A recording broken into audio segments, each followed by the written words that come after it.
So, it was supposed to be a relaxing weekend away from our screens, deep in the heart of the great outdoors. My friends and I planned a camping trip, and we were all excited to disconnect and enjoy nature.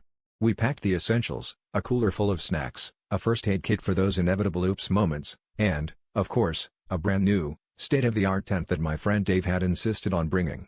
We arrived at the campsite, and as we unpacked, everything was going smoothly, until we unfolded the tent instructions.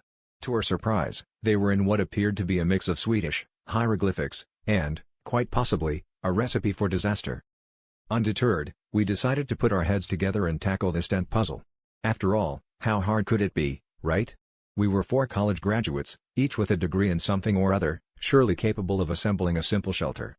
But as we fumbled with poles and pegs, our tent began to resemble something that might be featured in an avant-garde art gallery.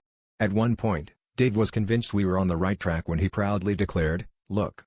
It's starting to look like a tent." But to the rest of us, it looked more like a giant, multicolored praying mantis mid-dance. As the sun began to set, casting long shadows over our modern art masterpiece, we tried to make the best of things. We roasted marshmallows over the campfire, laughing about our construction catastrophe and joking that perhaps the tent was just expressing its own form of artistic freedom. It became a running gag of the evening, with each of us taking turns to interpret what our tent sculpture might represent. Was it a commentary on the impermanence of life? Or maybe a statement on the futility of following directions? Finally, as the stars began to twinkle overhead, we resigned ourselves to sleeping under the stars, wrapped in our sleeping bags, with our tent looming mysteriously in the background. Just as we were drifting off to sleep, Dave muttered, "You know, guys, maybe it's not a tent at all, but an elaborate mosquito trap."